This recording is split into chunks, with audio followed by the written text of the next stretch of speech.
रवि एक छोटा सा लड़का था जो एक छोटे से गांव में रहता था। उसका घर बहुत साधारण था। मिट्टी की दीवारें, टिन की छत और बाहर एक छोटा सा आंगन जहां उसकी मां हर सुबह तुलसी को पानी देती थी। रवि का सपना बहुत बड़ा था। वह शहर जाकर कुछ बड़ा करना चाहता था, लेकिन उसकी सबसे बड़ी समस्या थी आत्मविश्वास की कमी। स्कूल में भी वह चुप रहता था। जब टीचर सवाल पूछते तो उसे जवाब पता होता, फिर भी वह खड़ा नहीं होता।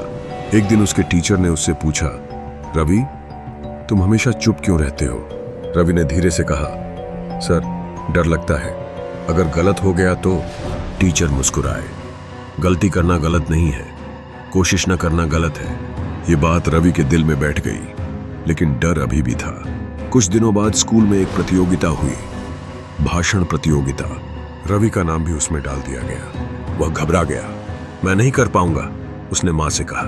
मां ने उसका सिर सहलाते हुए कहा, बेटा, अगर कोशिश नहीं करोगे तो कभी नहीं जान पाओगे कि तुम कर सकते हो या नहीं। रवि ने हिम्मत की और स्टेज पर गया, लेकिन जैसे ही उसने बोलना शुरू किया, उसकी आवाज कांपने लगी और वह सबके सामने रुक गया। पूरा हॉल हंस पड़ा। रवि की आंखों में आंसू आ गए और वह भागकर नीचे आ गया। उस दिन उसने खुद से कहा, मैं कभी स्टेज पर नहीं जाऊंगा।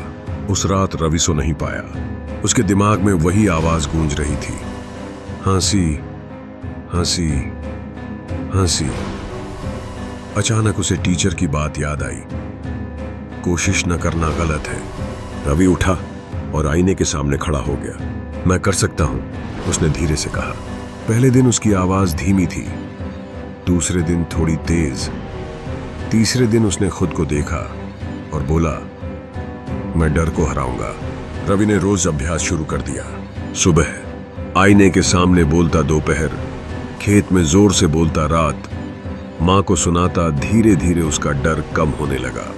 लेकिन गांव के कुछ लोग मजाक उड़ाते, अरे ये क्या नेता बनेगा? रवि बस मुस्कुरा देता। अब वह बदल रहा था। एक दिन स्कूल में खबर आई, शहर में एक बड़ी प्रतियोगिता होने वाली है। रवि के टीचर ने कहा, इस बार तुम जाओगे। रवि चौंक गया। मैं? हाँ, क्योंकि अब तुम पहले वाले रवि नहीं हो। रवि ने डरते हुए हाँ कर दी। शहर बहुत बड़ा था, ऊंची इमारतें, तेज गाड़ियां और हजारों लोग। रवि पहली बार इतना बड़ा मंच देख रहा था। उसके सामने सैकड़ों लोग बैठे थे। उसके हाथ फिर से कांपने लगे। अगर मैं फिर से हार गया तो? तभी उसने मां की बात याद की, कोशिश करो। और टीचर की आवाज, गलती करना गलत नहीं है। रवि स्टेज पर गया। कुछ सेकंड के लिए चुप रहा। पूरा हॉल शांत था। फिर उसने गहरी सांस ली और बोला, डर हमें रोकता है, लेकिन अगर हम उसे हरा दें तो वही डर हमारी ताकत बन जाता है। उसकी आवाज अब साफ थी, मजबूत थी। लोग ध्यान से सुन रहे थे। रवि बोलता गया बिना रुके, और आखिर में उसने कहा, आज मैं यहां जीतने नहीं, खुद को हराने आया हूं, अपने डर को। पूरा हॉल तालियों से गूंज उठा। परिणाम घोषित हुआ। पहला स्थान रवि। रवि की आंखों में आंसू आ गए। उसे यकीन नहीं हो रहा था। वह वही लड़का था जो कभी स्टेज से भाग गया था। आज वही सबसे आगे खड़ा था। घर लौटकर उसने मां को गले लगा लिया। मां, मैं जीत गया। मां मुस्कुराई। तू हमेशा से जीतने वाला था, बस तुझे खुद पर भरोसा नहीं था।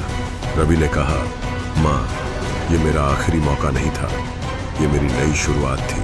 रवि की कहानी हमें एक बात सिखाती है, डर हमेशा रहेगा, लोग हमेशा हंसेंगे, मुश्किलें हमेशा आएंगी, लेकिन अगर आप कोशिश करते रहेंगे, खुद पर विश्वास करेंगे, हार से सीखेंगे, तो एक दिन वही लोग तालियां बजाएंगे। कभी भी अपने आखिरी मौके का इंतजार मत करो। हर दिन एक नया मौका है।